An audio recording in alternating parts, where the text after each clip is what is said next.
جبريل راغلی دی دې دپاره ما ته وحي شوې ده چې ته د الله عبادت کوه.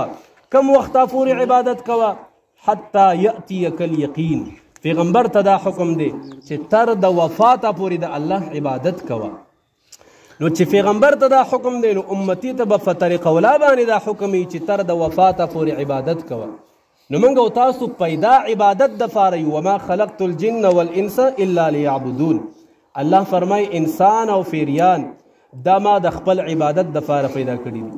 اوس ګوره عبادت څه ته وایي؟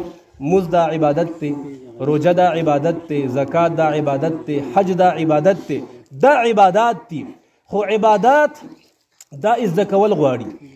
موږ او تاسو مز کوو، روجه، زکات او حج دا ټول عبادات موږ او تاسو کوو، خو زده کړي به ډېرو خلکو نه وي. ډېر خلک به هسې هغه عادت کوي، په عبادت باندې به نه پوهېږي، عبادت به یې زده کړی نه وي.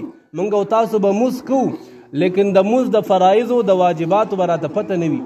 کم څیز باندې مز هغه فاسدېږي، کم څیز باندې مز مکروه کېږي، کم څیز باندې مز نه کېږي، کم څیز باندې مز کېږي، په کم څیز باندې په